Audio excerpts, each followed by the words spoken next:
downhill, cause you're riding on the mountain of your own free will. And you're zipping in a flash on a daring dash, down a waterfall so rapid that you go split splash. Splash Mountain! Where can you go for family fun? Let's go to Pontchartrain Beach. Good, clean, wholesome family fun. Let's go to Pontchartrain Beach.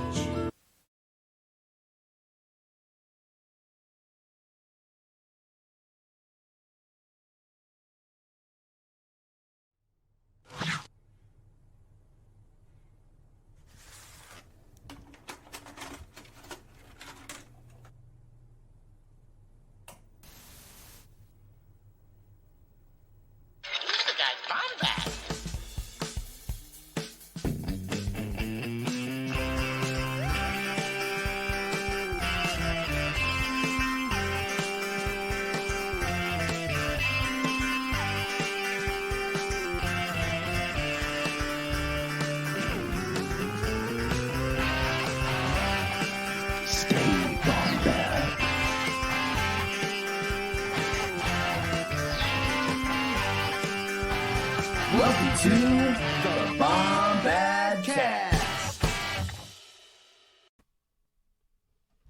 What is up, everyone? It is me, your boy, Scary Jerry the Cannon Junkie. Welcome to week 2 of spooky season on the Bombadcast. We love to get spooky here. We love to just talk about all things that make us happy and also things that maybe creep us out a little bit. Like here we are. I'm excited to be here with all of you in the chat. It's good to see you. I have Cusco's Poison. Thank you for showing up. Yes, the poison for Cusco. Cusco's Poison. That poison. That's the one. Thank you for being with us. It's a pleasure. But listen, guys, this is the main show, the Bombadcast. Thursday nights, live, 9 p.m. Eastern, 8 p.m. Central, whatever you're at, whatever time zone you're at, you know it. You just know it. And here it is. Look at that. There it is. I got my lovely producer in the background helping me out with these images here. So thank you, lovely producer. Bombadcast. But listen, we have other shows. We also have on Tuesdays, except for this coming Tuesday, actually, is a little show called Hyperfocus. I had a guest cancel on me, and we're going to just, you know what? I need another week off. And so we're going to take another week off, but we're going to come back with a couple of really awesome episodes, frankly. Just get ready. I mean, if you have been following me for a little bit, I got one coming at the end of the month that I'm really excited for. And that's a conversation with Peter Townley, and I'm excited for that one. You guys just get ready. You're not going to believe what's going to come out of our mouths, and we probably won't either. So, but listen. On Wednesday nights, we have Bombad Gaming with Scotty J-Ro. Look at this. Look at that, man. Look at there. Bombad Gaming. Wednesdays, I believe that Scotty is playing Metroid Dread right now, and I was a little under the weather last night. I didn't get to join in, so I hope that Scotty got a lot of good adrenaline out before tonight, because it's not being too crazy. I'm not gonna try to traumatize Scotty, but before we move on, listen. So check out Bombad Gaming every Wednesday. And then, you know what? I want to talk about Podathon.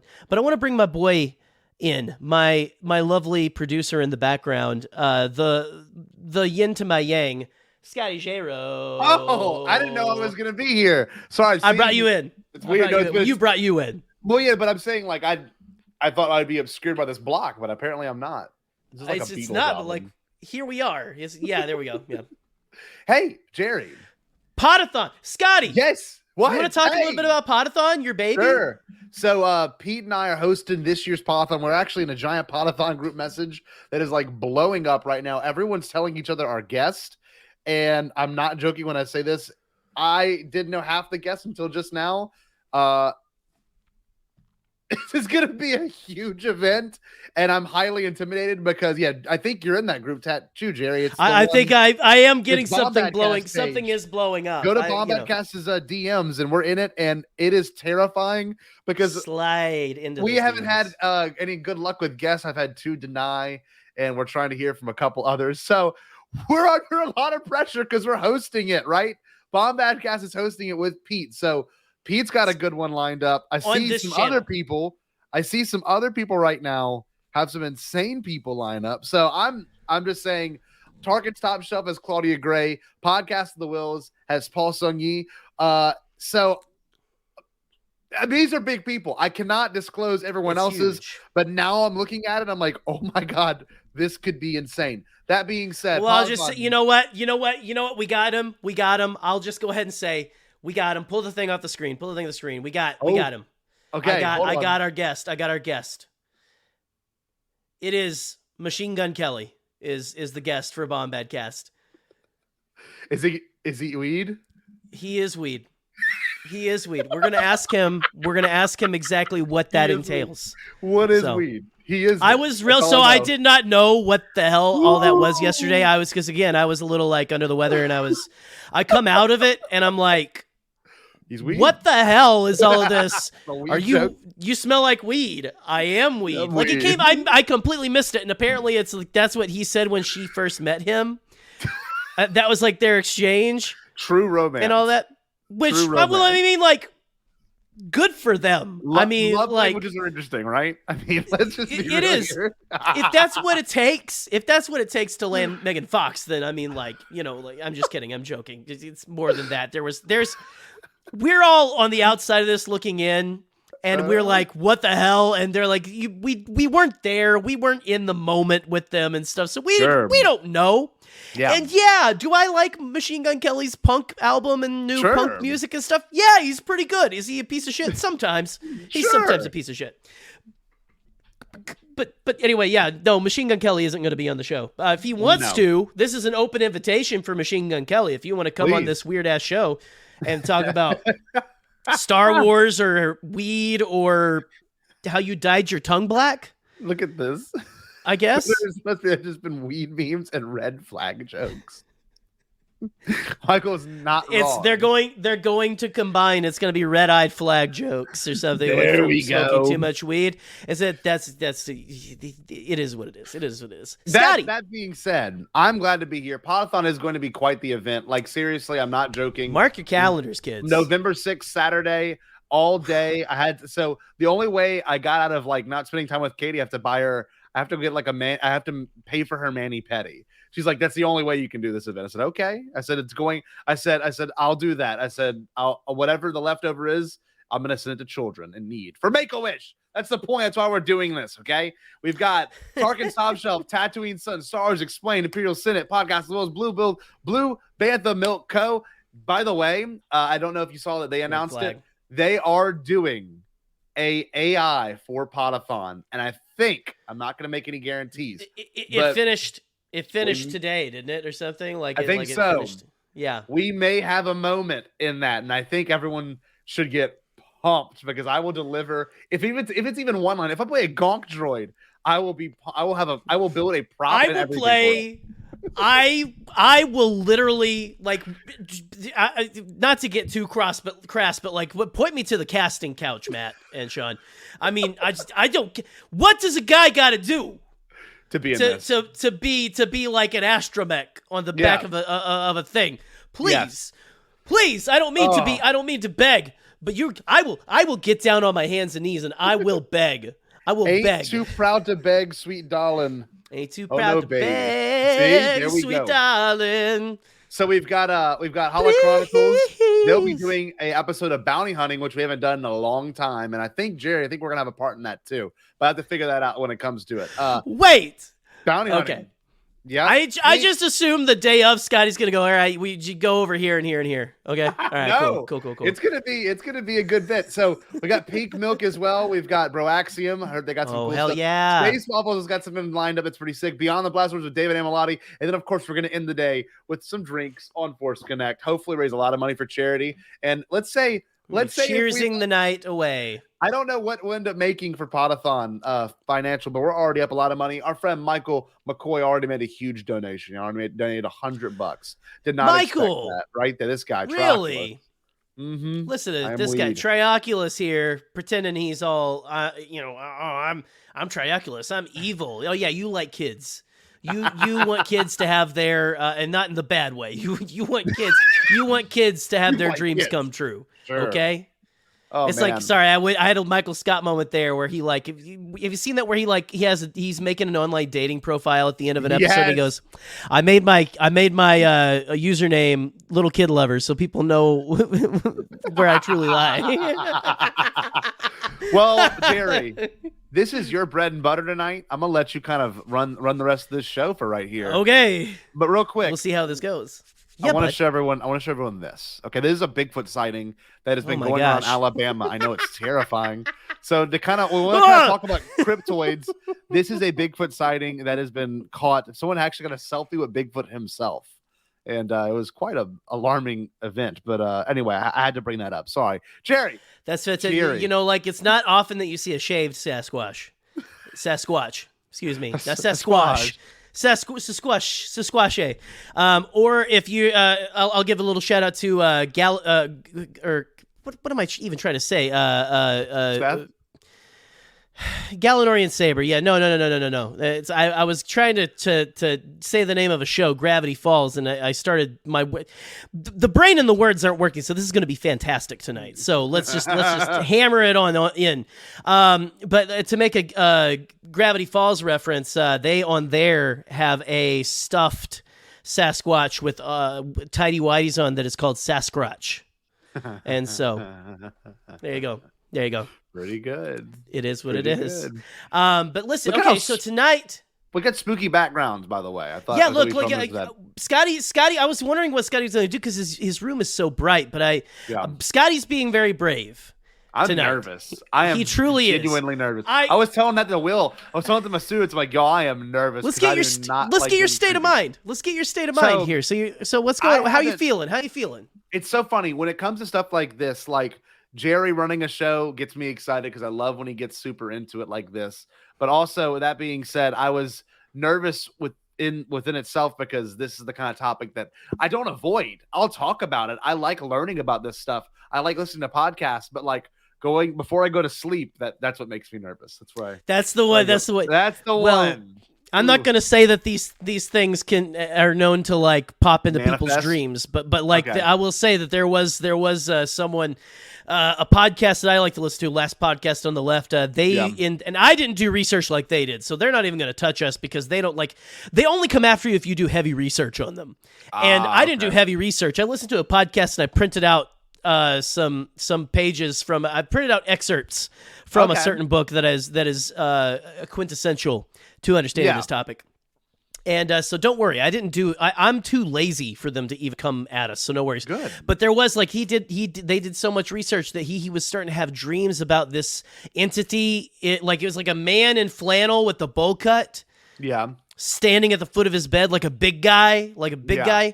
And apparently that is like a Men in Black type of thing. Like that's an entity that people see as the flannel man and things like that. So if you wake up and see a large man at the end of your bed, if it's a small man at the end of your bed in flannel, it's probably me. But maybe it's Eric. Maybe it's Eric or someone or like it. I don't know. Like Troy maybe busted into your house. And like you're like, hey, check out my new flannel. Yeah. Right. It kind of looks a thing. sick. That's awesome. Yeah. But anyway, so it's okay. So you're doing good. And listen, I'm gonna try to not traumatize you, but I'm definitely going to tell. I'm gonna read some accounts that I think are just interesting, and also have very weird elements. I've got some full on. And we will have to take them back out and put back in some things. But I put in some visual aids for tonight, and so here we go. Here's our first one here. This is just a general artist rendition of the Men in Black, the real Men in Black. So typically, Scotty, when I say Men in Black, what do you think? It's nothing like these nightmare things, is it? Well, obviously, usually you go to what? The movie does come to mind, and Rip Torn in particular comes to mind because he's like one of my favorite actors. Rip Torn specifically comes to mind? Yes. So that's awesome. I was expecting like Tommy Lee Jones or the new hotness. I watch busted hot. Larry Sanders show, and that's like, he was on Larry Sanders. I'm sorry. Yeah, Larry Sanders show. He was on the Larry Sanders show. I mean, the entire thing. He was the producer, but Artie. And so, like, that's who I think of instantly because that's who I remember growing up with. I saw a man holding a Coke Icy under a street lamp. Okay. So that being said, I know there's more to this because I used to watch a couple of things that would talk about this, right? Like I would like Monster Hunters, I think tapped on this. I think Ancient Aliens at one point even covered this. I think Ancient Aliens does have they have a little bit of a thing. Sure. It's so usually people they think like it's a government kind of a thing. And I mean there are some people who have encountered government agents who are like completely like, again, no identification or anything, just like black suits, all the accoutrement. And I think that can happen, but I also think, well, a lot of them are, a lot of people have seen things that seem like they're impersonating human beings. It doesn't, not actual government agents, but what some have described as probably, like I said, the podcast I love to listen to, they did an entire 3 episodes on this, and they called them essentially the demons of the ufological world.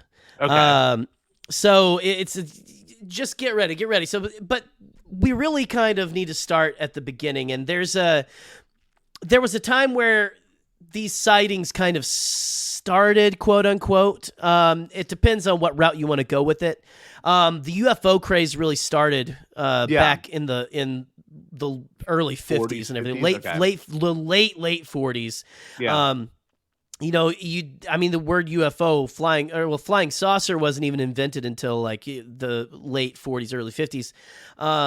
You have like people talking about like in World War II seeing the lights flying with the planes. They called them Foo Fighters, which is where the Foo Fighters get their name. Makes sense. Kind of a thing.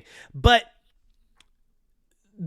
at the very beginning of the science fiction craze in the 50s and everything, and people being obsessed with this, there was a man named Albert Bender who is essentially, he's the beginnings of me and you. He's like the beginning of, if you look at the evolution of the modern nerd, it goes back, like he's far up in there as Albert Bender. Okay. Because he was a dude in the 50s who was really obsessed with science fiction of the day and, horror and things like that. I'm going to read and I'm going to try to skim some of this stuff, but I'm going to read a few accounts. The first being of Albert Bender and kind of his his connection to all of this. But Albert Bender, he lived in a house with this is going to sound really sad. He lived in a house, but remember, it was the 1950s, and I guess he didn't go to the war. I don't know. Well, it was the 1950s. Never mind. 1952, actually. He worked at a scissor factory, and he was also, he lived with his father, or his stepfather. Yeah. They lived in the same house. He's an older guy. He would make, he turned his like room, he had like an attic room. He turned it into what he called a chamber of horrors. Okay. And he would paint like demons and stuff on the wall, like ghosts and stuff on the walls and stuff like. So a real proto, like, oh, I'm into this kind of stuff. Back when people were like, what the hell are you talking about? I actually have a picture. Happy people. I have exactly. Well, and I have a picture of Albert Bender and stuff right there. Actually, there he looks. He's not a bad looking dude and stuff. Proto nerd. This right here. This is what we all have evolved from right here. Sure. But anyway, so I guess without any further ado about all of this, well, and just he also wrote a magazine. He published his own magazine called Flying Saucer Review. Okay. Or Space Review. Excuse me, Space Review, which sounds really funny because it sounds like you're reviewing all of the like space and everything. This is the moon. This is before Yelp and everything. Yeah. But anyway, without any further ado, I'm going to begin to read and try not to bore you with a little bit of this Albert Bender account. And all of the, well, at least 2 of the main accounts I have to read tonight, I am getting from a book called The Real Men in Black by Nick Redfern. Okay. And so I want to cite that source and everything. I'm reading full excerpts from the book. So this isn't me. I didn't write this. This stuff. Just I want everyone to know that. Go check out his book. Nick Redfern's actually a really big. He's a very knowledgeable person on this subject. So here we go. Yeah. Albert Bender. In April 1952, Bender published his very own magazine, Space Review. Incredibly, Bender, dwelling in the dark of a shadowy, occult-dominated attic in the home of his stepfather, achieved something that I'm strongly inclined to suspect went far beyond his wildest dreams. He had started something called the IFSB, which is the International Flying Saucer Bureau. Okay. And they got together to meet, and like they would print out. They tried to do mass rituals actually in Saucer Review. Like they would try to Summon them? psychically. They would try to psychically send out messages into space, like, "Hey, aliens, welcome. You're fine." Yeah. Like we're like to send out messages of peace and things like that. So and just imagine all these people again in the atomic era, people like this, probably dressed just like this on a Tuesday, coming and saying, "Oh, come and land on our planet, aliens. You're fine. You're gonna be okay." The IFSB did not only blossom and bloom; it caught the attention of the flying saucer disciples. It caught attention of the flying saucer disciples all across the planet. UFO reports poured into the IFSB. People eagerly clamored to become members of the group, and Bender spent night after night faithfully answering letters of the cosmic sort that reached him by the sackload. Let's see here. So everything seemed to be going well. A solid network of saucer devotees had been created. The IFSB appointed representatives in a number of countries, including Britain, Australia, and in no time at all, Bender's little group became a fairly significant force on the UFO research scene. However, in one of those classic live fast, die young scenarios, the IFSB, the James Dean of ufology, perhaps, was not destined to last long. It was a stark fear rather than the pompous ego-driven bureaucracy that blights so many UFO research groups that brought the IFSB to a grinding halt. The beginning of the end on the night of July 30th, 1952, only a few months after the IFSB was established, when an anonymous telephone call was made to the Bender residence. With his stepfather not around, Bender was the one fate destined to answer it. When he picked up the phone, no one spoke.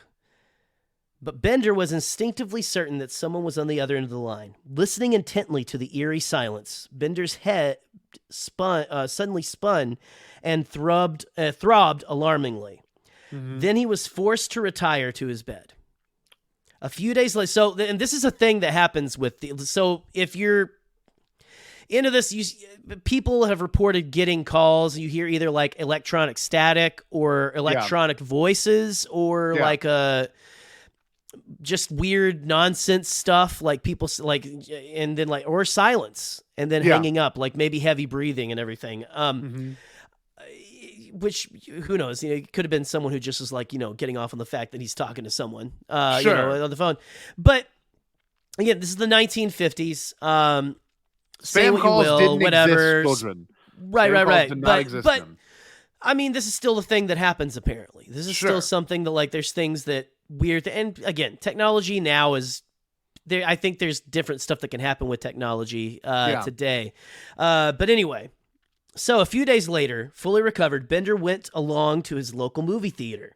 A new sci-fi flick was due to be screened, and he was eagerly awaiting its appearance. The movie proved to be uneventful, but the walk home shortly before the arrival of the witching hour was most definitely not uneventful. As he negotiated dark sidewalks, an increasingly concerned Bender was sure that some hostile figure was pursuing him. He made it home without incident, however, and his stepfather. I thought, I went on there. I was on the wrong line there. I thought I was going. However, I got that however wrong there. Like, however, he made it home safe. However, and his stepfather was already sleeping. He made his quiet way carefully to the attic. Upon approaching the door, a fearful Bender could not fail to see an eerie glow emanated under the thin gap beneath the door frame. Yeah, okay. I know you're already like, oh, in his shit, house. what the hell? In his bedroom. Now he There's was an summoning, eerie glow. He was summoning things. I don't blame him for having this kind of, Well, and I mean, yeah, they were doing like the thing, like, hey, aliens, blah blah blah blah blah. Yeah. So this is the if you do this is out when they show up. This is a thing. Well, this is a thing. It's like if you live your life, you're like, I'm just going to put this out there because what the hell, and then you don't expect what the answer is going to be, and you don't expect it to be something so unsettling. Yeah. And unfortunately, that's what most of the time it seems to be. So if you don't want to mess with this thing, kids, don't stand outside and go, hey, what's up, aliens? Come on. Tommy Lee Jones here. Come on, Like this. Can we do a psychic ritual with someone else? I mean, it might not be. We might actually have to. We might actually have to. We might actually have to do like a I don't know if we want to do like a sigil or something, or like a mass ritual, but maybe not. We don't want Scotty to get fired. Okay, so again, Bender comes home. So it said he got out of the movie around the witching hour. And everything. Again, he's like us. He's a guy who loves going to the movies, watching science fiction flicks and stuff. Sure. And he's walking home. He thinks he's being followed. He gets to his home. His stepdad is asleep. Yeah. He goes to his creepy attic bedroom, and he just sees a light, a glow. Not a light, a glow emanating from underneath his, which is like, that's the weird part. Okay. So upon, let's see. He flung open the door and was confronted by the strong smell of burning sulfur and a bright, shimmering object hovering in the room. Suddenly, Bender's eyes felt severely irritated, at which point he turned on the light, and the strange object vanished into oblivion. So, maybe he was tired and stuff, too. I know you can say a lot of things, but there's just a lot of... There's a lot of weird stuff that, like, I think we want to sometimes say, it's, I'm just tired. I'm this, I'm that. So, it is what it is. Yeah. With his OCD, no doubt, kicking in big time, Bender could see that Bender could see that certain IFSB files were not quite where they should be. Someone or something had been rifling through his precious flying saucer material. So all of his cases that he had been getting, someone had been rifling through that. But when he turns open the door, it's just a light. Yeah. And he turns it on and it disappears. So what is that, right? And it's just weird and freaky. This stuff, again, like people think aliens, they think, like, oh, little gray men and all this kind of stuff. And it's a lot of things are a little stranger, guys, I think you're going to find tonight. Okay. So... let me see here. Bender tried to valiantly push this unsettling experience behind him and focused on other matters, such as the day-to-day activities of the IFSB, methodically affixing large plastic spiders to the attic, which to terrify his visiting friends. So he's still working on his chamber of horrors and stuff like that. Big old weirdo. Yeah, just like a lot of us. An entirely normal action for your 30-something, of course. And hanging out at the local cinema. The latter would yet again prove to be a costly action. On a dark night in November 1952, Bender was happily watching the latest science fiction release when he was overwhelmed by the strange and unsettling feeling. It was a mixture of dread and trepidation, and a sense of suddenly out of the corner of his eye, or a sense of being watched. And intently stared at from the dark recesses of the old cinema. Yeah. Suddenly, out of the corner of his eye, Bender was horrified to see a human-like form materialize in a nearby seat. A well-dressed man in dark clothes had seemingly appeared out of nowhere. The shadowy figure could hardly be considered local, however. For one thing, his eyes glowed like flashlight bulbs. Now, and this is the way I picture, so he's sitting in this theater, and I think it's maybe a couple other people, but he's in a row by himself, I'm picturing. Sure. And at the end of the row, crouched at the end of the row, is something like this, and this is a scene from Ghostbusters 2, but this is what I picture. Imagine you're in a theater, and you look over, and you see a guy crouched with eyes like this. Oh, wow. See, and that scene in Ghostbusters 2, I think, is this is an appreciated scary scene. Oh yeah, because that's a creepy aspect. Just to have think about someone with flashlight eyes. Yeah, how creepy that would be to see. Just not like, and so just imagine that. You're in a dark, Yeah. crowded theater. You look over there, flashlight eye guy is right there. Flashlight man is He's staring looking at right you from the end of the row. Bender was once again afflicted by sudden dizziness. His head course. swirled. He was forced to close his eyes and sought to lessen the nausea that quickly threatened to engulf him. Opening them, a relieved Bender could see that the spectral being had vanished. That's the point when I would be like, I'm out. I'm out, done. because if they're not there, I wouldn't feel relief. I'm like, I mean, it's like maybe there's a reflection off of the screen or something, but if there's a flashlight-eyed person and then they're gone, I'm gone. I'm gone. I don't know if I'm gonna I know if I'm gonna finish the movie, especially if I'm in there alone. It's like I'm gonna be in there. I'm gonna go out there and like, I know you work. Can you come here and just watch this with me, maybe at least or something? Yes. So he could see that he had vanished. He tried in vain to focus his attention on the movie again, but it was all to no avail. Minutes later, he had yet another uneasy feeling of being watched by unknown forces. Bender slowly and apprehensively turned around. There yet again was the glowing-eyed, well-dressed fiend of the night staring coldly and harshly at Bender, who wasted no time at all in hightailing it back to the comfort of his attic. Can you imagine just like you think he's gone for a little bit and you're trying to enjoy the movie and you get a feeling, you turn around and boom, there it is. There it is. There's flashlight guy. Look at that. Jesus. That is just anyway. Yeah. If you see, by the way, you watch the comments because I'm doing that. Like if anybody, we got anything in there. I don't know how you guys are holding up out there or anything, but I'm getting a little creeped myself. Well, Michael said he calls his bathroom the Chamber of Horrors.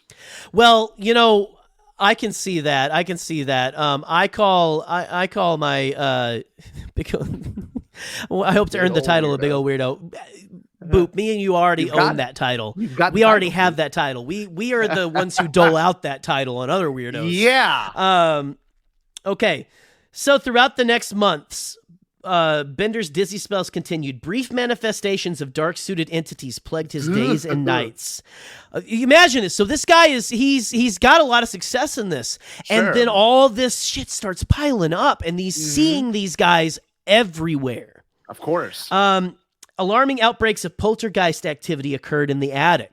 That's another thing, poltergeist activity. A poltergeist is like a ghost that actually moves stuff. So if you've got like your cabinets open and plates are thrown out or something like that, or anything like with the ghost physically moving things or whatever, like the poltergeist activity is happening to this man as well during all of this. That's what you'll find with a lot of this is a lot of it is like very intertwined. So it's kind of there's a weird thread that goes through all of this strangeness. Brimstone-like odors proliferated, sometimes for days. He began to develop intense migraine-like headaches. It was at the height of this mental torment, midway through 1953, that three men dressed in dark clothes treated Bender to the worst of his varied visitations.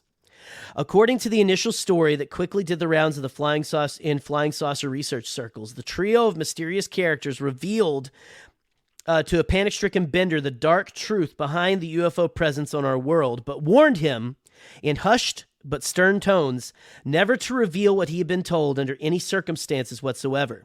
That is, unless Bender had some sadistic wish to incur their immediate and deadly wrath. Wow. Which he most certainly did not. In fact, so terrified was Bender by the whole experience that in October 1953, he announced to his shocked followers in the pages of his Space Review magazine that he was closing the doors on the IFSB and leaving the flying saucer arena for good. Ooh. Now, he goes on to write another couple of books, and actually, this guy ends up going on to get married and having a happy life. Like he owned a hotel and things like that. So he has a happy ending. But imagine going through all of that and then going like having these, and apparently I'd heard people talk about it where it's like these three guys just appeared in his room. Yeah. And we're like, listen, here's the truth. And if you tell anybody, we're going to get you. Yeah. And I mean, I don't know, the most inhuman thing about this is the guy with the flashlight eyes. Sure. And things like that. That one That's just freaky. Haunts me. That haunts me. So this is the beginning. This is just the beginning. So again, I mean, if Will Smith just materialized in my room, I mean, I might go at first but once you see it's Will Smith, it's like, oh cool, it's friendly. it's the new hotness and stuff. But the thing is like, I would much rather it be that. But like if I don't know if it was Will Smith with flashlight eyes, that might still. I'm not a fan of that as well. And so, but anyway, so there's our first little story we have there. There you go. That's the very beginning. That's the very beginning. Albert Bender. Albert Bender. Go, and you can look at Mr. Albert Bender there. And again, Flashlight Eyes is a great brand name. Yes, absolutely. It reminds me there is a Arcade Fire song called Flashbulb Eyes and stuff, and so it's kind of like it reminds me a little bit. Hit you with the flashbulb. I think it's about paparazzi, but anyway. Now that was creepy. That's a good way to start this. Well, what are you feeling? Well, let's get. How are you feeling after that? In terms of this, I feel a little bit on edge, but not like freaked out. And Williams says Jerry got me thinking. That's how I feel. I'm on a different level. I'm there's things that you haven't considered before. Like this stuff is weird. This is the stuff I live for. Because people didn't lock their doors in the 50s. Like there was things that was different about that era. Like if someone were to wander into my house walking around with their flashlight eyes. Yeah. Just like turning them on in movie theaters. Like, come on. What are you doing? But you see what I'm saying? Let's look at that flashlight eyes guy one more time. Just look at that. Just picture that. Pretty haunting. Yeah, it's pretty haunting. That is just like, and again, that comes from Ghostbusters 2, which is most people don't like that one. I like and everything. I love Ghostbusters 2. I love all the Ghostbusters films. Anyway. I like the painting. Anyway, so in terms of how I'm feeling, I am not like super freaked out. Okay. I really enjoy the fact that you've done your research on this, because this is something that's kind of a dense subject. I mean, most people don't go that in deep on this stuff because they get too freaked out, but I'm glad you're good at freaking yourself out. Seems like you enjoy doing that. I enjoy hearing about it, and I am a little like, I don't want to meet them. No. But I also kind of do in a way, because no one ever dies. Okay, they might get you get the dookie eye sometimes. Sure. Like, that's the thing. Like apparently you get conjunctivitis, which is pink eye, which is you don't just get from rubbing poop particles in your eyes. Apparently, it's also you can get it from welding. You can get it from being out in the sun for too long. Oh, okay. I didn't know that. That's another thing. So conjunctivitis, yeah. So if you ever get conjunctivitis, if you slept on a dookie pillow, just say no, I was welding or something, or you saw the Mothman. Men in black. I was talking to the Men in Black. I saw the Mothman. And kind of things like that. So, okay. So, again, check out the book by, and Nick Redfern does a ton of really awesome books on just weird esoteric stuff like this. He has at least three books on Men in Black and entities like the Men in Black alone. Okay. So, and I haven't checked out all of them. I didn't even read through this whole one. I read the sections that I needed for tonight. But again, so what I'm reading are excerpts from his book. So go check out Nick Redfern's book. Anyway, again, that's the real William did say something very important. Jerry, you're okay. You used to be part of a Christian theater group, which is awesome. Thank you. I appreciate that. Yes, yeah. William was around on Monday. I was talking about that. Yes. Yeah. Yes. Pilot episode of the X-Files. Yes. We got to, man, I don't know. We got to pull that Goblin episode out of obscurity and stuff, because that was a fun time, man. But I got another one. This one honestly creeps me out more. Frankly, here we go. It only gets creepier from here, because as the years go on, as the years go on, it seems to be they seem to get weirder. Sure. And now, I mean, there have been even modern sightings. In fact, I'll pull up this right now. Here is I don't know if you remember the case. I've seen this video. Have you seen this picture? It's from a surveillance video, and if you go and read this account, it's very creepy, where they say the guys come in and ask to talk to, they never talk to people who were had big legitimate accounts, who had saw a UFO, got abducted, and wrote a book and got really famous. They always go to people, which is why I should be probably freaked out, people who have seen shit but aren't popular and are telling people, and they go and they tell them you should stop. Yeah. So they went to a guy in 2009 or 2011. I don't remember. It was recent. It was within the last 10 years. And so if you listen to the account of the man, these are the guys. Said they are basically identical. They could have been twins. They were huge. They were tall, at least. Their suits were ill-fitting. They were really thin and gaunt. Look how weird the suit looks. Yeah, look at but the like shoulders. but it said their eyes were too big. They looked too big, and that they had no hair, no eyebrows, no nothing, no eyelashes. That's what a lot of these guys will say, and so it looks like just like something pretending to be a human. Yeah. But look. I just put this in here so you guys can see like that is actual footage. Yes. Of two guys who people had said like could just be a couple of poor guys who were just weird looking twins or something, but at the same time, it's also just they look like they're a little out of time. This was in the This was in like the early 2010s or something around there. I can't remember exactly when. And they've got the hat, the fedora, and everything like that. I mean, it looks like they're walking right out of the 50s and stuff. So it's a little strange, but anyway. So this next case. I'm just going to go right into reading. Okay. So a sinister MIB case rivaling that of Albert Bender in high strangeness occurred at 8 p.m. on the evening of September 11th, 1976. Okay, and now don't let the September 11th bother you or anything. Dates? I know, like that's like it's a peculiar date, but this was 1976. Yeah. So it's so hours earlier, Herbert Hopkins. This is a doctor. This is a guy. Who was a hypnotherapist and stuff. And a lot of UFO lore has to do with, like, that's how you get people's accounts. Memories. Which you can say, like, some people have said that it's been debunked, that stuff doesn't really work sometimes. But, I mean, I've heard other things where, like, sometimes it does, as long as you're not leading the person. Yeah. Do with that what you will. But we had this man, Herbert Hopkins, who had been talking to a man who had a sighting recently, was working with him on his account. And again, 1976... Okay, the year before Star Wars. Dr. Herbert Hopkins could never have guessed his world was about to be plunged into chaos, but that is precisely what fate had in store for him. Hopkins, a general practitioner who lived in Orchard Beach, Maine, had experienced it. But by the way, a lot of creepy stuff happens in Maine. Maine is beautiful, but I feel like that's where Stephen King is from as well, right? Like he's from, or is he from Rhode Island? No, he's from Maine. He's from Maine. So yeah, that's where creepiness comes from and everything. I believe it is set in Maine as well. So anyway, so he had experience in the field of hypnosis and had recently been subjected to regression therapy, an alleged abductee named David Stevens. It was in October 1975 that Stevens, a resident of the nearby town of Oxford, suffered a period of missing time after an experience with an anomalous aerial lights while driving late at night. In an attempt to open the door to the hidden depths of Stevenson's mind and try to determine what had really happened to him, Hopkins ultimately opened the door of his own home to a man in black. Oh. A man in black.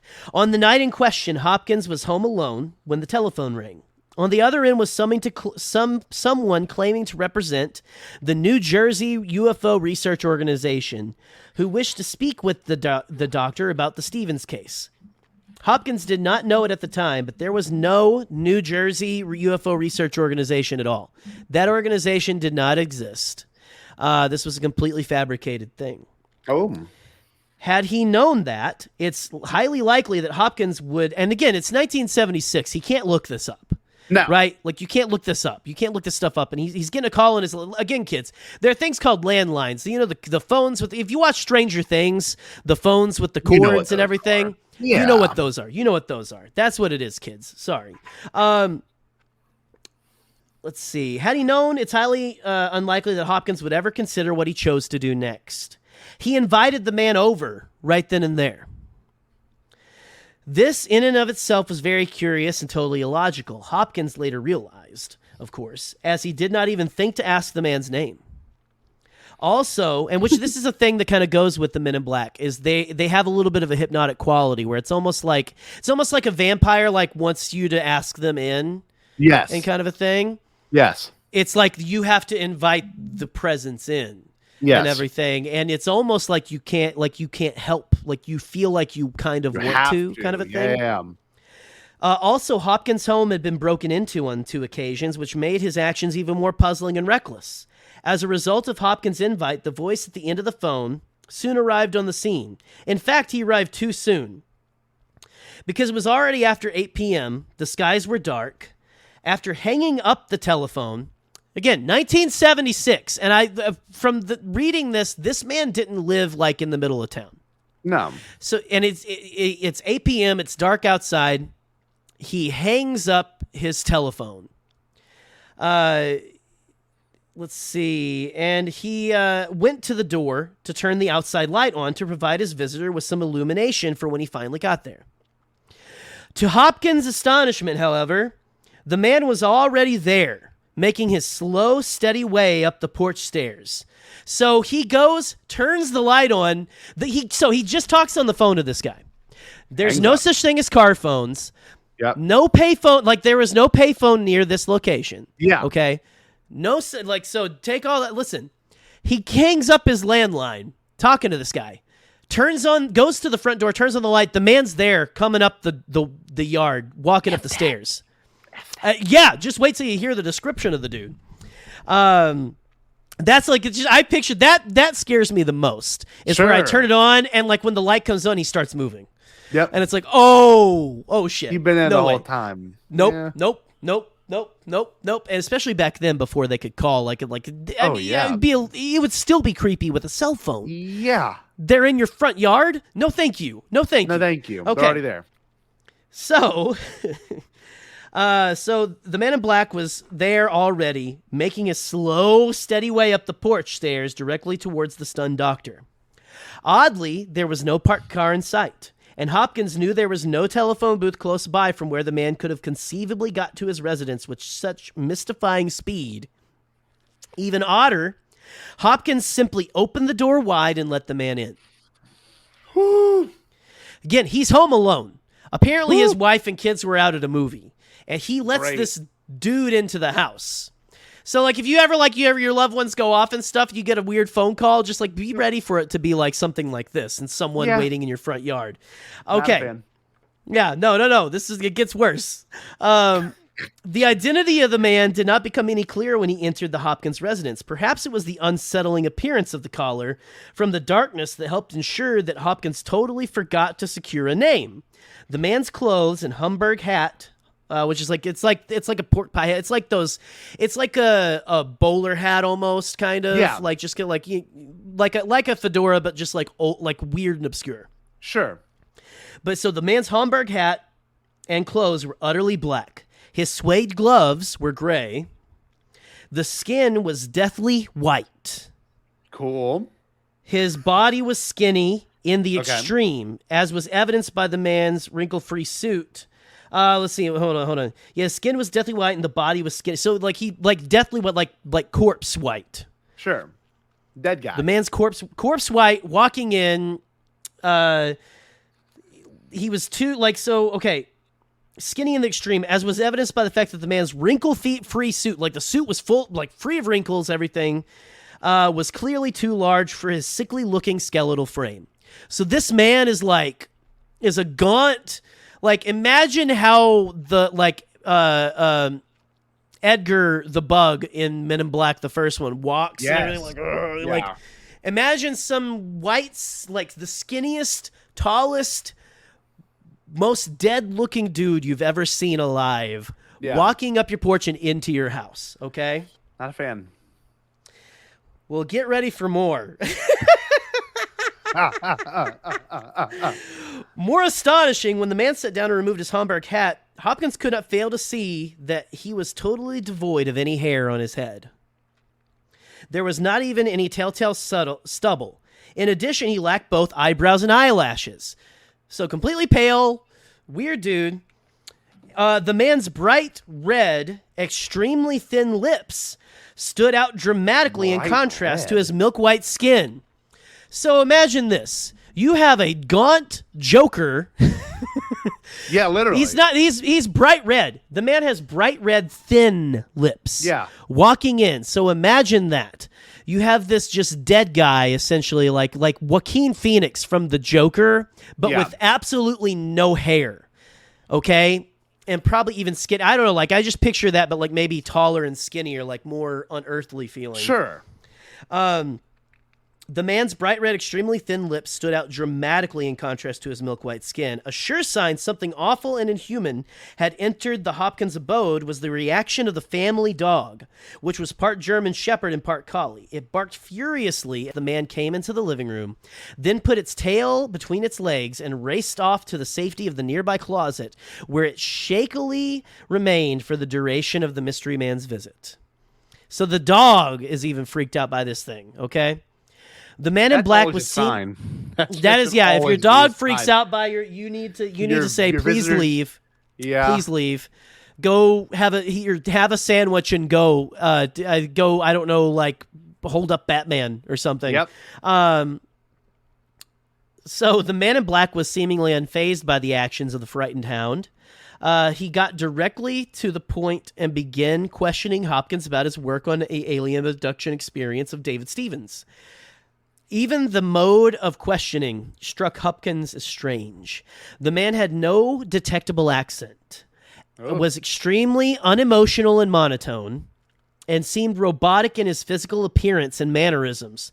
Strangest of all, at one point, he listened carefully to Hopkins. As he listened carefully to Hopkins, the man in black placed the backs of his fingers on his lips. So he ends up like he's got a habit.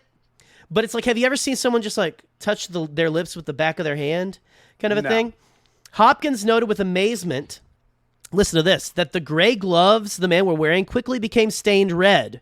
This unusual creature was wearing bright red lipstick. So there were no lips. It was just lipstick. Lipstick.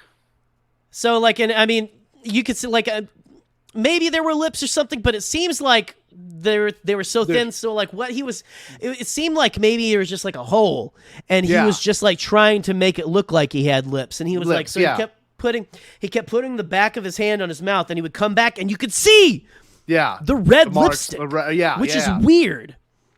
Then things seemed to go from plain odd to distinctly sinister. Okay. The dark visitor told Hopkins he had 2 coins in the left pocket of his pants. So he says, you have 2 coins in the left pocket of your pants to Hopkins, which amazingly turned out to be true. So he knew what he had in his pockets. Sure. The mysterious guest then rather than asked Hopkins. So he told him, take one of the coins out of your pocket and hold it in the palm of your hand, which he duly did. Laying on the orders even thicker, the man in black instructed Hopkins not to look in his direction, but carefully keep his eye fixed on the coin. Hopkins could only watch, awestruck, as the silver coin took on a blue color, became blurry, changed from metallic form to a vaporous substance, and finally faded into nothingness. Nope. Yeah. This strange character then suddenly made a less than veiled threat to Hopkins. He told the doctor that Barney Hill...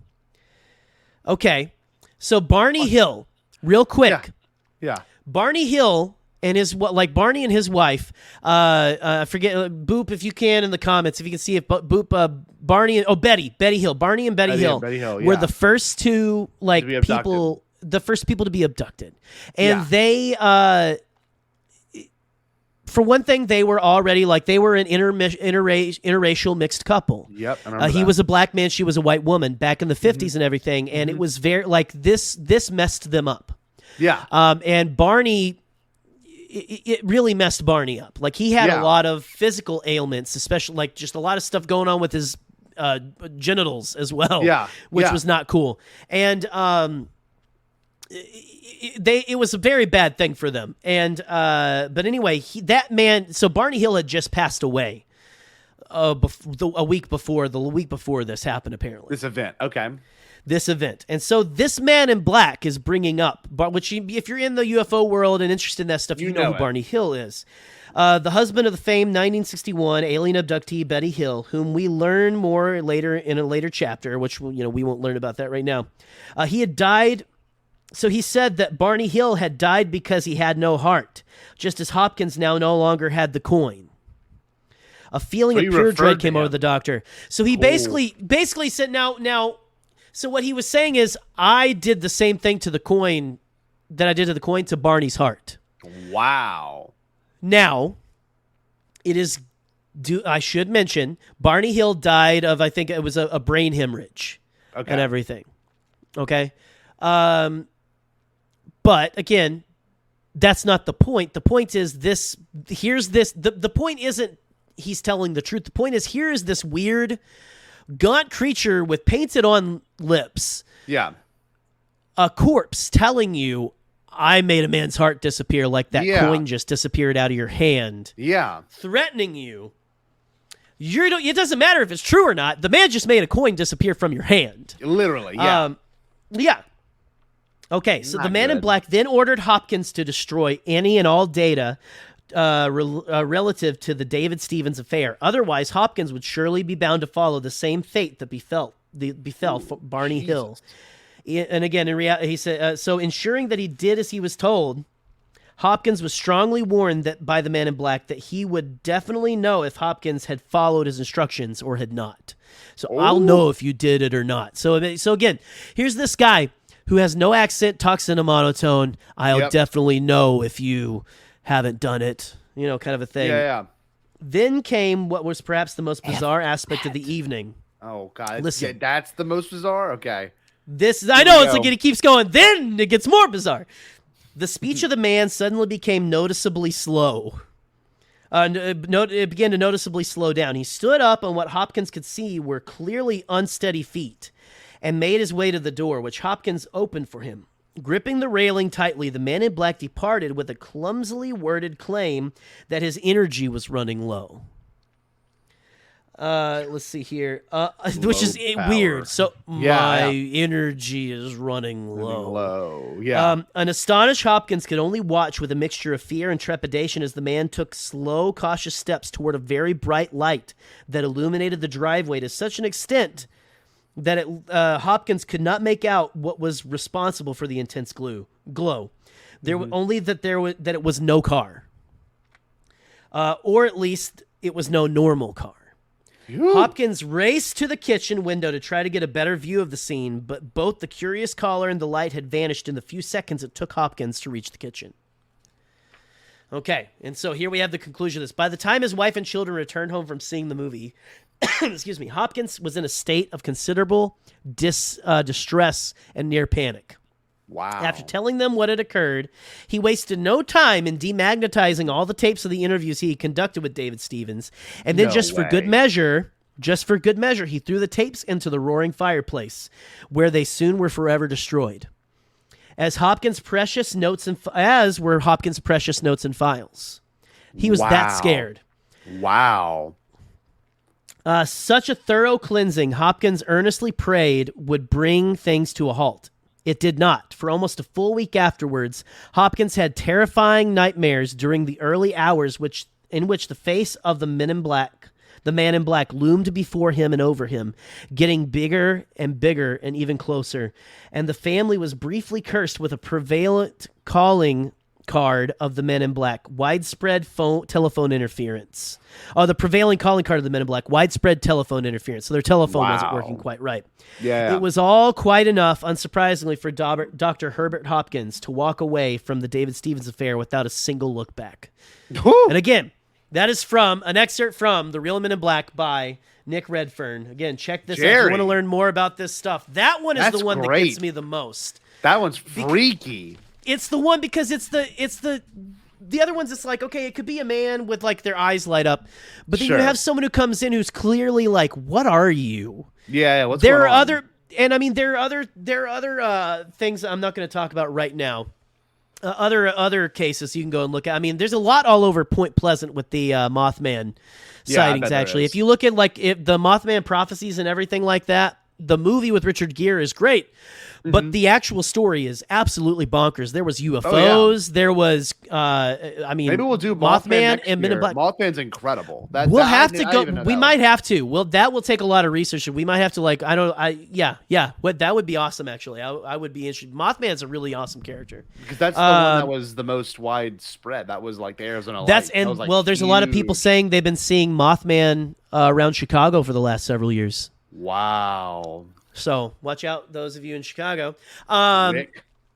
But anyway, there were like tales of men in black who showed up at places, and there was one place where it said they showed up at an office and like it didn't seem like they had any joints. Like they moved like they didn't have any joints. Like their hands and fingers didn't have any joints.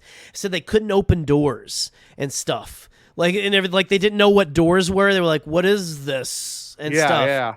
And so it's just like really weird, random, esoteric, weird stuff like that. That is let's see what else we've got here. Well, in the chat, I got something I want to bring up. Pull some in. William's done. He tapped out. He's done. My energy is running low. Goodbye. My energy is running low. Hey, William, I'm sorry we scared you too much, buddy. We're going to get into some... Just as long again, don't research this stuff. You know, you'll be fine. You'll be fine, kids. Yeah. It's fine. Whether so I want to read a real quick. We're going to get kind of into a little bit of these are things that are tertiarily involved with the Men in Black. Okay. There are entities that it feels like are kind of connected to them. They have the same calling cards. They kind of act the same way. But I'm going to read real quick the story of Indrid Cold, which is this happened at the beginning of the Mothman sightings. Do you have a picture of Indrid so this Cold, is a big part of that. No? I have actually a collage. First I wanted to pull up the man who encountered this was Woodrow Derenberger. And here's Woodrow Derenberger. According to his family, like one of the most like kindest, the nicest guy ever, and everything like that. I believe I'm trying to think what he did for a living. I think he was a vacuum cleaner salesman. Wow. But you can actually find like he went on the radio the next day to talk about this, the local radio station, and you can still find that audio, and it's incredible. It's incredible. Okay. But here is our buddy Indrid Cold. Artist representations of different things. I don't think he's quite as creepy as the dude on the far right. I guess left there, far right, whatever. Oh, left. Okay. But he's just so. Let's just get into kind of what this all entailed. So Woodrow Derenberger was a typical Appalachian man and salesman. It was for a sewing machine company, not vacuum cleaners, who lived in Mineral Wells, West Virginia. On Wednesday, November 2nd, in 1966, at about 7:30 p.m., while returning from Mauritia, Ohio, to his home, he had a strange experience. He was driving in his red panel truck on Route 77 in Parksburg, West Virginia. He claimed he saw a metallic flying cigar-shaped craft. Said it almost looked like an old-timey lantern kind of thing, like a sideways thing. Like we'll pull it up here. Like there's kind of like at the side there, that bottom image. Something kind of weird looking. Yeah. So let's see. So the ship traveled right by his truck and then blocked the roadway ahead and gradually made him slow down and stop to the right side of the road. Woodrow also described the vehicle as assembling a kerosene lamp chimney. Okay. The aircraft was hovering about 12 inches off the road. Oop, nope. A door opened on the craft, and a being exited the ship. And someone, I forget what story they said, but like they say it was like when he opened the door, it sounded just like a car door. Like when he closed it, it closed like it had a big loud clunk like a car door back in the 60s and stuff. Okay, so a door opened on the craft, a being exited the ship, and the door shuttered with a loud thunk behind him. Later, the vehicle climbed about 50 feet in the air above the highway. So after he gets out, it goes up so it doesn't block traffic, and people are going by still. Yeah. Which what do you do? Like I'm not going to stop, obviously. So Derenberger described. So here's the thing. The being walked right up to Derenberger's truck window. Derenberger described the being as looking like an ordinary man off the street, 6 feet tall, about 35 years of age, olive complexion, dark brown hair, wearing a glossy metallic blue coat. The man spoke to Woodrow telepathically. His mouth did not move. Instead, he had a fixed smile on his face. And some people say it was painfully large or whatever. Let's see. The man looked through the window of the truck, looked through the truck's window and said without saying something along the lines of, "Roll down your window, I want to talk to you." So telepathically tells him, "Roll down your window, I want to talk to you." Yeah. During their communication, the man called himself Indrid Cold. In fact, I think he said, if you listen to the interview, he says, I am called Cold. He asked, let's get into, I'll read the rest of this here. He told Woodrow that he meant him no harm. In the famous Derenberger interview, which again, you should all go listen to this after this. There's also a fantastic song that I will send to you, Scotty. It's called Cold. And it's by a band that is very, I think they might be Louisiana based. I'm not sure, but it's a fantastic song. I think you'll really dig it. But anyway, so he said, Derenberger in the interview said, I was very frightened as far as I can understand. This was all mental. There were not spoken words from him. I knew he was asking me, but yet he stood there and his mouth did not move. He had a smile on his face. He appeared very courteous and friendly. Indrid Cold and Mr. Derenberger's conversation lasted about 10 minutes. Cold told him, we eat, we breathe, we sleep, we bleed as you do. Before returning to his flying craft, he said, we will see you again. Derenberger later reported this event to the police.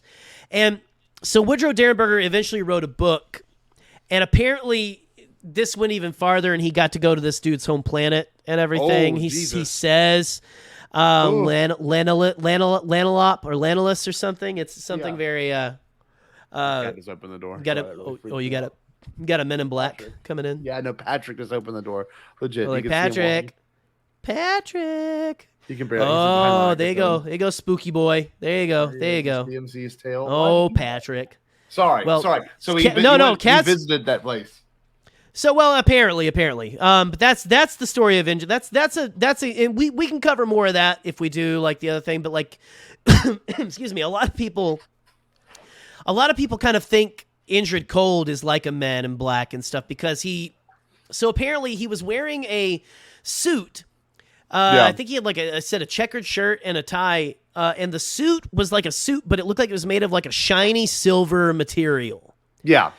Or something. So like a future suit, like Doc Brown from Back to the Future. Back to the Future, 2015. And he comes up and smiling and goes, and it's like, I want to run on your window. I want to talk to you, without moving his mouth, without anything like that. Like you hear it in your head. That's awful. Still a little. That's weird. And so that's just like so that is one of the entities. There's another entity that I know this is, and that's when I tried telling you about the Grinning Man when I was there. People like to attribute him as the first Grinning Man and stuff, but like that's the thing. A man with an impossibly large grin you see on the side of a dark road and stuff in the middle of nowhere. No, thank you. No, with an impossibly large grin. Yeah. And so. Again, I've never seen anything like this, so just so you know. But if you ride with someone who has seen stuff, apparently you do see a lot of this kind of shit. Yeah. So the next entity we're going to talk to are kind of tertiarily involved. These are worse.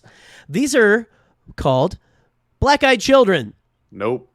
Change it. Yes. So nope. What black-eyed children do is again.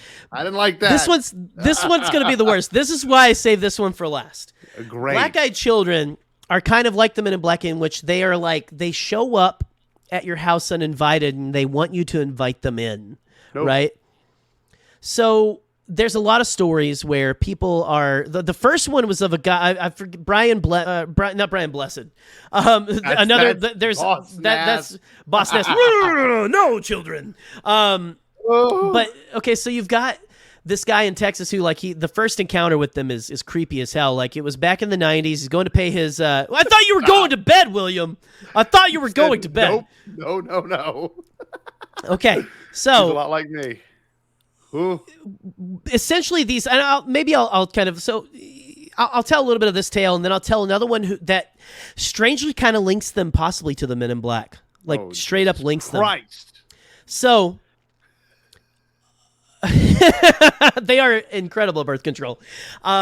So black-eyed children, what essentially they are, so essentially what happened to this guy was he went to pay his dial-up internet. Which one? This one? Nope, get it away. Delete it. Deleting it. It's gone forever. I don't want to look at that ever again. So you have... Oh, sorry. Oh, okay. Okay. black-eyed children. So you got this. So okay, this guy who I think he was working for the local paper or whatever. He goes to pay his cable bill or his internet bill. Again, in the 90s, dial-up internet at the local movie theater, at this shopping complex that had a movie theater in it and stuff like that. So he's in there writing a check by the light of the marquee of the thing, which they were playing. Apparently, they were playing Mortal Kombat at the theater. So Mortal Kombat, yes. So he's signing his check by the light of the marquee, and the movie had started a long time ago. Yeah, mind you. So as he's writing this check, he gets a knock on his window, his driver's side window. Dark parking lot, mind you. He looks over, and there's a kid about 13 and a kid about maybe 10 or something, right? And so he rolls down his window to talk to them just a little bit, and they say, "Hey, mister, can you give us a ride to our mom's house? We don't have any money to go see the movie." And he looks, and he's like, "The movie started a long time ago. It's way past the time." And he goes, "By the time I took them to where their mom was or whatever." And they keep insisting, "No, mister, it's okay. We really want to see this movie." This is another thing with with Men in Black and with Black-Eyed Kids. A lot of times they say nonsense stuff. There was one instance of the black-eyed child got stuck on saying, "I think it's food time. I think it's food time. I think it's food time." Or one there was of course where one asked for ketchup for an apple or something. "Can I have some ketchup for my apple?" Yeah, that makes it worse, right? And it's like you're just pretending to be a person. You're not a person. Fingers shoot them, stab them. So say, "Mister, we just need a ride. We just need to go to our mom's house, get money. We don't have a gun or anything." They're saying stuff like that to him, which doesn't make it any better. So it's then that he notices there's always a moment like this. So you have these kids, it's weird as hell, and then there's a moment where either their heads are kind of downturned and they look up. And you see their eyes, or you don't notice until your brain is look at the eyes, or it's almost the being wants you to look at their eyes or something. All black. Can't do this. No whites, all black eyes. I hate completely this. solid black. He rolls up the window. They start banging on the window. "Let us in. We just need a ride. We just need a ride." Done. He peels out of the parking lot, turns back, and where they should have been, they had no time to run anywhere else. They were gone. Done. So this happens a lot. So it happens in dark parking lots, usually around 10 or 11 p.m. As you say this, it's great. Here's emotion at your front camera. I'm great. Oh shit! You see it. That would be great. What do you got there? It's nothing. It's just. I wish I had another image ready to go. Who's that back behind the Boba Fett? No, I'm just kidding. I'm joking. No, but okay. So it's around 10 or 11 p.m. at night. They usually show up. It's later at night when kids shouldn't be out. Of course, always. It's usually an older kid and a younger kid for some reason. It can be boys, could be girls. They're usually pale white, or sometimes they say they have an olive tone to them. Yeah. But also it says there's sometimes where it seems like people said it looks like they have straight up makeup. They're just covered in white makeup and stuff. They also show up at people's doors. Again, they knock on the door and everything, and they say it's a slow, steady, usually if it's a slow, Nope. That just continues and doesn't stop like a normal person would. Nope. Not a fan. I'm gonna keep going with this and see how long you. I'm gonna leave. I don't like this. So listen. So most of the stories that are there's tons of stories you can find of this online, whether it's true or not. Whether it's true or not, most of the stories end with people slamming the door in these kids' faces. Which you could say what if it's just kids playing a prank? What if it's a kid who really needs help? What if you're there was though a story, and I don't know if I'll be able to tell this quite well enough because I couldn't find a printout of it. and everything. But they told this again on last podcast on the left. This is and I forget where they said their source was. But this is a story that kind of connects them to the Men in Black. So there was this couple, I think they might have had kids or something. I don't know. It was a couple of parents. They get the knock. The dad answers the door, and it's a couple of kids. And the mom's like, let them in. So they come in. No. They make them cocoa. And they're like sitting there thinking, no, don't worry. Our parents will be here shortly. And they're sitting on their couch. They give them the hot cocoa. Then all hell starts to break loose. The lights start to flicker. Blood starts pouring from the husband's nose. Oh, this is, I don't like I this. mean, just like, it's just like everything is just like starting to go crazy. And then they say, oh, there are our parents. And in the driveway is a car. The kids go out and, like, I don't know if they even remember them going out and getting in the car.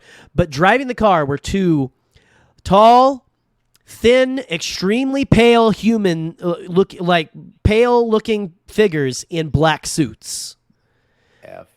They get in the car and then they don't remember anything else. And if that's a real story, I don't know. Then, like, I guess they were plagued with cancer and things like that later on and everything like that. Yes, right. So these basically are harbingers of doom. Chip for my cocoa. I think it's food time. I think it's food time. I think it's food time. Jerry, how do you listen or read this stuff? And I mean that. How do you do this? It's fun to get scared sometimes, I think. It does interest me a little bit because I think we all so in my notes I have here, okay, so what is this? What are these? What is it real? Is it something that maybe it isn't real? What is it? There are different explanations. One of my favorites for what the Men in Black are is something called a tulpa, which is a thought form energy ghost. Do you know what a tulpa is? Yes, I've looked at it's essentially if you put enough you manifest it you manifest it, yeah. Right, but you have to put to create one you have to focus in on it. But by us even talking about all this, we did feed the tulpa of the Men in Black tonight because if you were even creeped out by it, thanks. We fed it. And so there it is. So the tulpa continues. And if you were freaked out there, damn noise. I'm freaked out. All I hear is doors open. Let me make sure that's her. Well, you might want to be careful, buddy. Be careful. It's freaking me. He's freaking me out. He's freaking me out right now. Oh. Boop is correct. It's for fun. It's for fun, Scotty. Don't talk about black-eyed kids. Don't talk about black-eyed children. But listen. So no matter what, a part of this I think that interests me is just something beyond maybe what we can see and everything, and it's a big universe. It's a big world. I mean, if even one of the stories is true, it is terrifying. Yeah, in kind of a way, and so I know you're sitting there let's get done. No. Part of me, the problem with me though, is I reflect on every conversation you and I have in terms of Star Wars, whatever. I always call Eric the next day, or I've been tomorrow during school, I'm gonna reflect on it and really think about it, and I'm gonna end up probably during my lunch eating food and watching videos and thinking it's food time. I think it's food time. I'm just gonna say it to my kids. I think it's food time. So, I think it's food time at lunchtime. I think it's food time, kids. I just love how, I don't know, because it can be far fetched, and most normal people that don't my brain. I'm a big dreamer. Most normal people usually are that's not real. But with me, I'm it could be. Well, with horror movies, horror movies make sense. When you watch them, it's the bad guy comes from this certain thing. It's a ghost. It's a demon. It's a zombie. Alien, it's a killer. It's a what. With this stuff, it's a little, to me, it feels more real because it's what the hell is this? Sure. What is going on? It's so bizarre. It doesn't make any sense, right? There's Michael Myers is a crazy killer, and you can cope with that. You know what I mean? You can literally, you're I get that. You can wonder why someone has that capacity and stuff, but See, this is where I'm a little bit different, Michael. Yeah. I enjoy it, but at the same exact time, They like usually come for the skeptics. I'm just gonna say, Michael. I'm just saying, they come for the skeptics. So you might be okay, Scotty.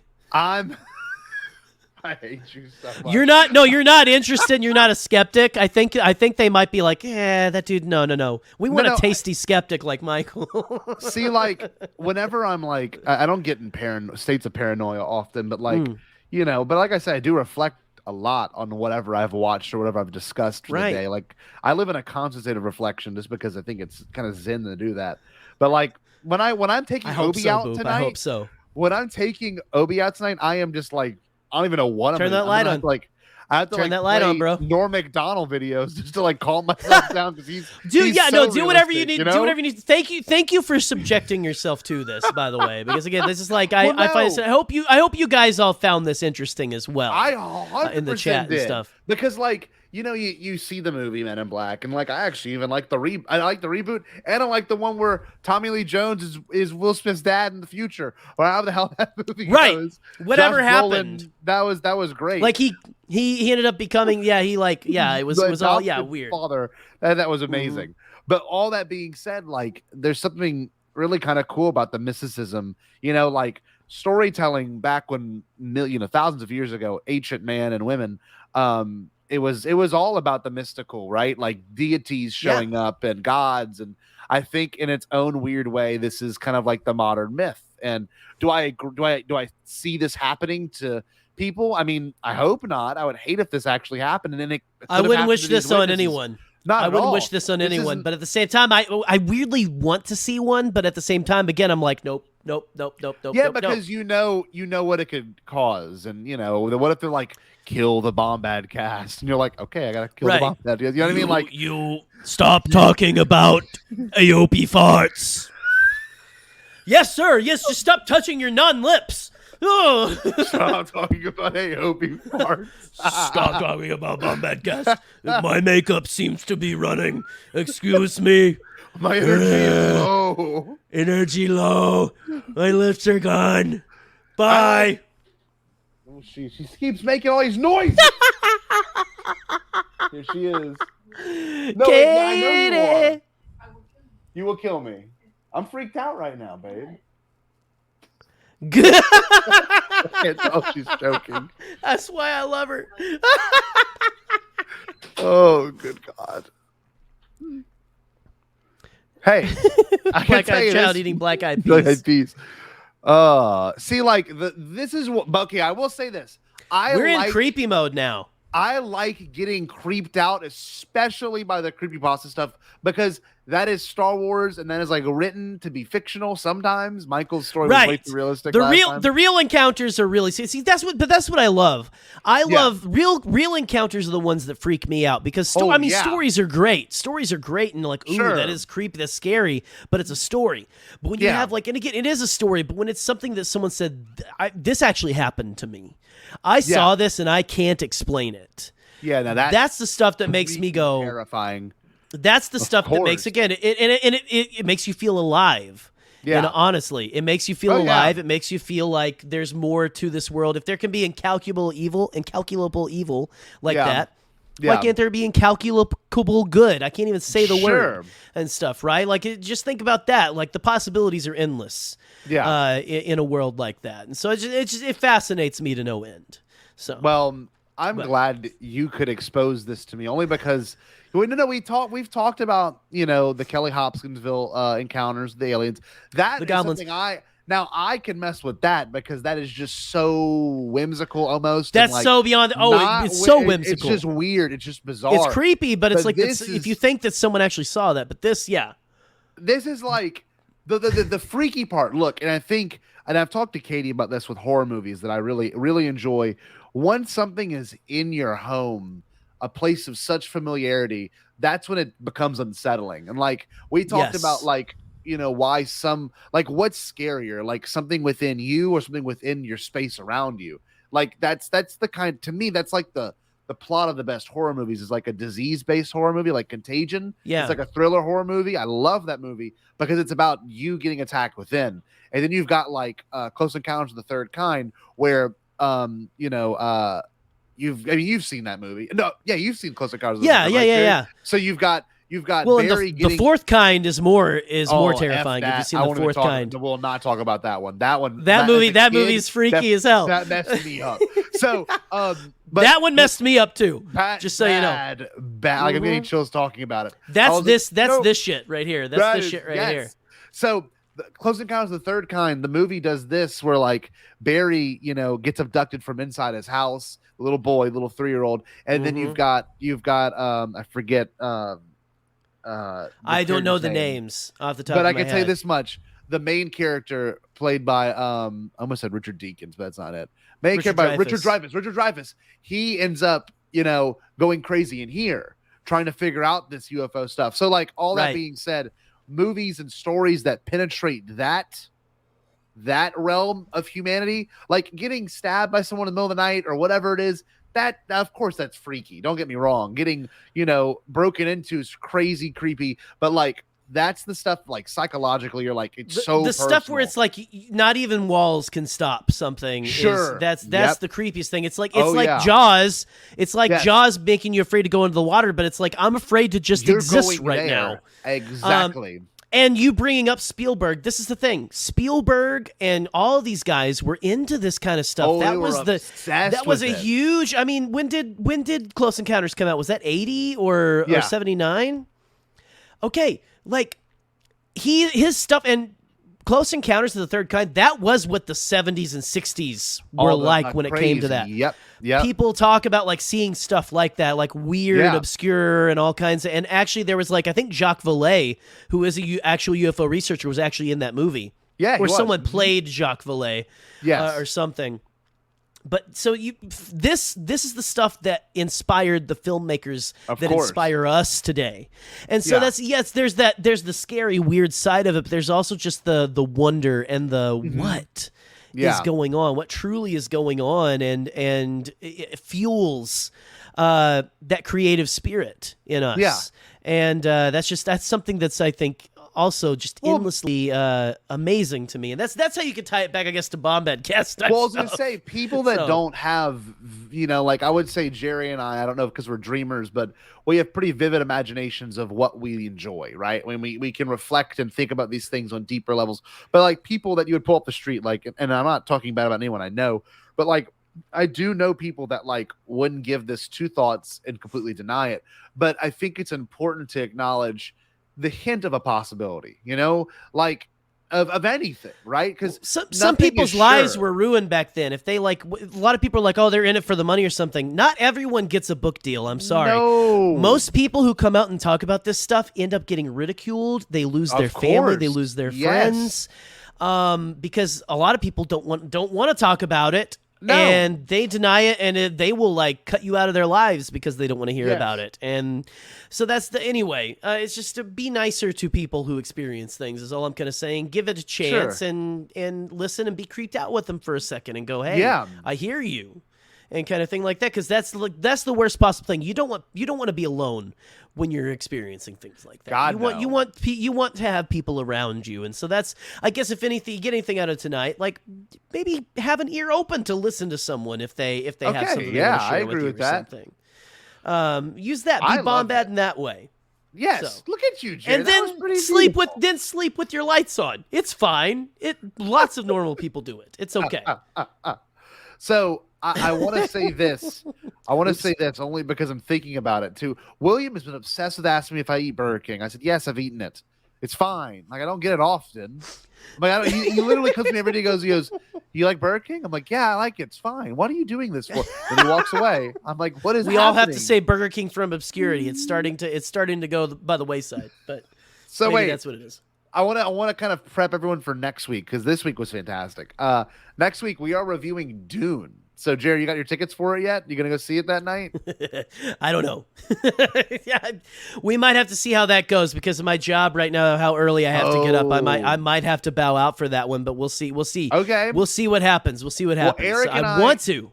Eric and I want to. If you and Eric want to get on and do it, we could go totally for do it. But the same exact time, I'd love to have you here. But if, like you said, I would love to be here again. No worries. We'll see what I can pull off and everything. I would love to see it and come review it with you guys. But hey, That's what's happening next week, though, guys. No matter what, whether I'm here or not, Dune is being discussed. Dune. Why is Katie yelling Dune? Dune. So, Dune. So we have to plug, though, the end of the month. I'm most excited for this. Jerry, I haven't told you this. My premise for my creepypasta, I'm going to end up writing it probably over the weekend, is deals with Rick and George and like something haunting them. It's going to be ridiculous. I'm going to write George and Rick's dialogue. So I know Pete actually already published his story, and he's gotten, I haven't told you this yet. I know, did he send it in our group chat? I don't remember. Let me double check. Maybe he sent it to me privately. Nope, in our group chat. Pete actually is getting a Star Wars author to review his short story that he wrote for this creepypasta episode. So if Pete's also going to produce an audio version of his creepypasta. So Pete's going all out. So if anyone else, by the way, like Michael, I know you're probably going to write one. William, please write one, bud. Boop, I would love to hear yours. Anyone else watching, write one. I'm tell your friends. For that one. That's one of We're my favorite excited. episodes. It's going to be us. It's going to be us and Jared. The Dark Jedi is joining us again like he did last year because we love creepy stuff. We love the spooky season. And we're going to do this. We're going to read. We got to find a way to get these onto the internet so that there is we want to proliferate the internet with Star Wars creepypasta. Okay? Because we need that. But we need send those in. Blog. You can send those in all the way up until like the 27th, like the day of the please listen, just like so October 27th is the Wednesday, just like all that day. You have time, and honestly just get us to us before showtime, but just try. We want to have a good idea of how many we're gonna have. But guys, I put the email right there if you want to go to the bombadcast@gmail.com. And Michael, please write a third one. Look, I think I'm gonna write probably 2, maybe 1. I think Jerry's gonna probably write at least 1. I wasn't going to, but after listening to you talk about something, I might actually. Okay, good. Maybe the black-eyed Jawas. Or the dark-eyed Jawas. It's just like a completely black face Jawa, just like completely like you see nothing.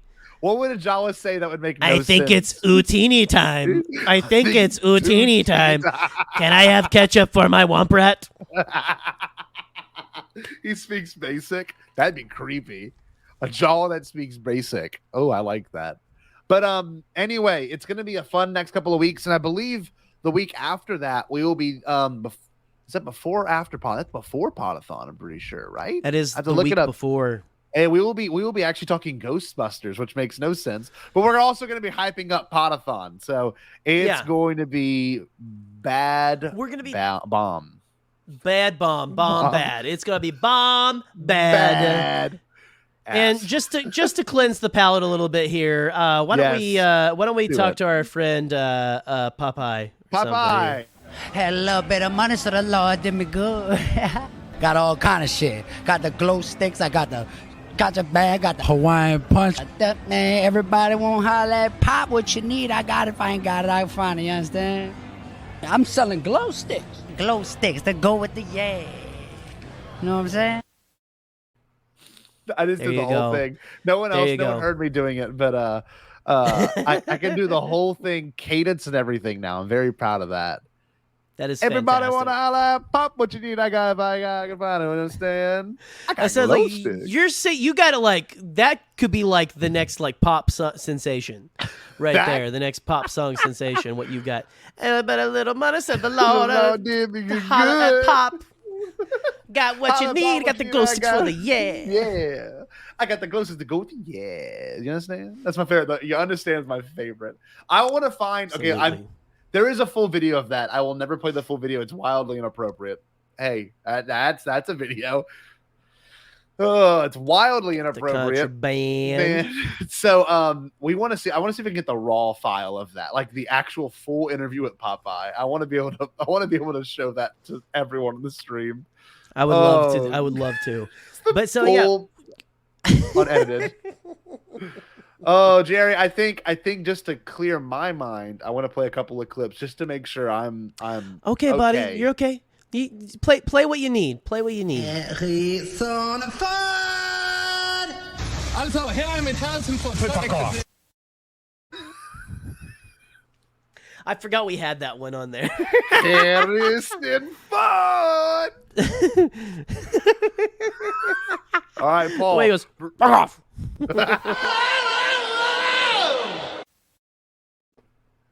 There's just something so good about that. Oh my god! So I'm trying to beautiful. clear this off my mind. There's the Rickmeister. Meister? Why is that so funny? There's a Rickmeister. You know, Oh. Scotty, you know, I think maybe you just need to take a look at the man in the mirror, maybe. Real quick before I do that.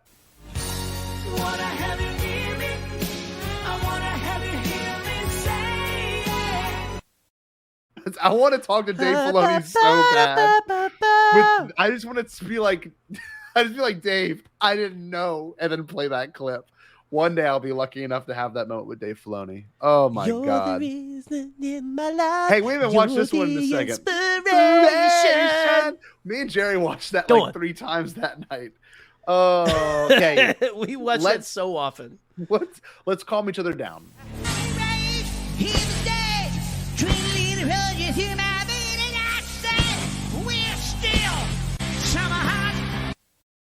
Shamaha. Shamaha. It's so bad. Oh, black-eyed children. Don't do this. Sorry. Trying to I'm sorry. calm down. I just want crawfish. Calm down. When we talk about crawfish, we talk about bald crawfish, we talk about jambalaya, we talk about crawfish bread, we talk about crawfish pasta, crawfish etouffee, crawfish wrap, and crawfish jubilee. We need to get that mayonnaise clip on here, by the way. We need to get that man of you. I can't even do it right now. Black-eyed Rick. Oh no. That was Dude, awful. like Rick McCallum shows up on your doorstep, but he's like a black-eyed Rick. I He's would like, welcome him in. I'm you not ain't like, gonna come lie. on in, buddy. Come on, I don't care. Taunt I don't me. care. What you got? Nosebleeds? You got a Jerry. basket full of nosebleeds? Is that what you got? Jerry, Yes, buddy. all hail Fauci. Your children and your children's children will be subjugated. They will be asked, have you been a good little Nazi? Hail Fauci! Perhaps you remember your first edible. The recount to take us off the air tonight. That is our broadcast. Perhaps you were. It's so That's good. amazing. Perhaps you remember your first edible. Flashlight eyes, Rick. I'm sorry. You guys are killing me in the chat, man. Oh, Catch up for Georgie. God, that's amazing. I want to see some fan art of Flashlight eyes, Rick, and Black Eyed George. Oh, Them Jesus. showing up at your doorstep. Hey, can we come in? Hell yeah, come on in, guys. Come You got on some in. Bud Light? Cool. All right, come on in. Come on So in. I think we should end on a Bombad classic. Something I that think we I should. believe I have entered the zeitgeist of. I guess Jerry, you have. It's you. You have entered. You're this welcome. into the consciousness of people. I hope when all of you are on your deathbed that like you have a request. You're like, play me a song, and they're like, what is it, Papa? Play. What is it, Grandma? What is it? Play. And then you think of this Play moment. me the and you- Pizza Time Players. They're like, what? What, Grandma? What, Papa? And they're I like, said play the Pizza Time Players. I don't have much time left. yeah, and you have the death rattle. You're like, play it, and then they I want to play look this. at the man in the mirror one last time. Did you say impossible? Pasquale? Only kidding, Chucky. I've changed my tune because I finally thought of a possible dream that we can all share. What is it? Pasquale? It's a dream about a world when nobody is poor or sick or hungry. Oh, now that's a dream we can make come true. What is it? Gonna make a change for once in my life. That scared the shit out of me. It's gonna feel Oh, sorry. gonna make a difference, gonna make it right. As I point up the collar on my favorite winter coat, this wind is blowing my mind. I see the kids in the street with not enough to eat. Who am I to be blind, I think it's food time. The bass line is so damn good in this version. Listen to that. And a one-man soul. They follow each other on the wind, you know. 'Cause they got no I just want to get a huge guess for Podathon and make them sit through 2 minutes of this song. I'm asking him to change his ways.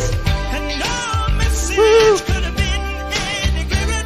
If you want to make the world a better place, take a look at yourself and then make a change. What is it?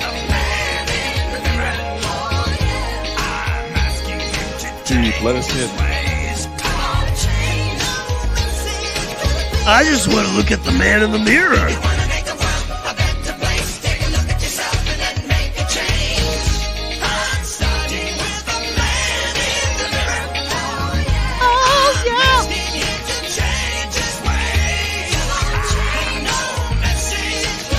This is the best version of the song. Just look at this. Make it a change. Well, we wouldn't dream of being gone for long. See you in a little bit. I just love the fact Make that it a change. the bird girl goes "Rah!" at the very end. I'm like, this is ridiculous. I just love that this played on the CRTs above the stage in between their sets. That was like the transition music. Yeah. They would. It made no sense. When Like, the pizza roadies were breaking down their stuff and like setting up for the next one. Yeah. I just love the idea that with this I can't find any of their covers. I've looked. They've got like they have one of Charles Entertainment Cheese doing what's on Jesus, it's like a 90s dance or late 80s dance song, and it's like a I'll remember it in a second. I'll end up saying it out loud. But like, it's modern day and it's not as good. But like that, you can't find anything like that on the internet. I don't know. I went to that page. I've done so much research. Like, I want to see them seeing like Losing My Religion or something. I found really that. weird. I found that because of the same exact podcast that I got me know. into the Men in Black. So you're But, all like, welcome. But So- the weird thing is, no one like that video barely has any views. It's like I wish everyone had this as like something to like when you die, you have to listen to that version. When that bass line comes in, it changes my life. It's amazing. It's like, you know, it's on a synth, but it's just like so. that guy had it way good. up here too. He's like, oh my god! See, now I feel calm. I'm not scared anymore. I'm gonna take Obi out. I'm gonna There eat we a go. crawfish etouffee. I'm gonna eat a crawfish wrap. I'm gonna eat a crawfish thing. I'm just kidding. I feel better. Look, Jerry, I got calmed excited. down. I did. I got very excited. See, I'm telling you. See, this is what I want. Love will tear us love apart. will tear us apart. Love will tear us apart. Oh, my mustache will wiggle. Oh, Oh, man. oh, I didn't tell Chucky. you. I didn't tell you my latest idea. I haven't told this to Katie yet. But we want to take Paul Stanley's audiobook, or Eric and I want to take Paul Stanley's audiobook, put it through a voice synthesis processor, and then have it read a speech at my wedding. Like, we're gonna type up a speech. That's for not Paul that's Stanley not to strange. say. That is the most brilliant thing you've ever That is- thought of, right How there. amazing is that? Take every Paul Stanley interview, put it through a filter, and or like through an AI. It's gonna process it, and then it's gonna be like, "I'm so happy for Scott and Katie." Like, it's gonna be just like how Paul talks, and it's gonna be amazing. That's amazing. Oh, That's he'll incredible. He'll do Bombad's intro. Stay Bombad, like just as Paul Stanley. Anyway, I love this show. We I love won't you get taken guys. down for that. Love you No. guys too. Love you guys. Oh, Jerry, next week, Dune. If I don't see you, I don't see you. But if I do see you, I'll see you. The movie's going to be great, by the way. I mean, I saw all the reviews. People say We'll it's see like ya. comparable to like, you know, like the mystical part of Star Wars. Like, that's where George got Right. a lot of his ideas from, too, in terms of like Tatooine. And I mean, how yeah, it came a lot of Force stuff works. came from this. Like this was before Mm-hmm. all of it and everything, and so that Yep. it's essential, essential viewing, and I will Yes. see it We'll just see if Jerry can stay awake enough. Yes. My poor Jerry looks sleepy right now. Jerry, what should everyone do? Put ketchup on my eyeball. Besides doing that. What should they do? You should think it's food time and stay bombad. Stay bombad. Peace.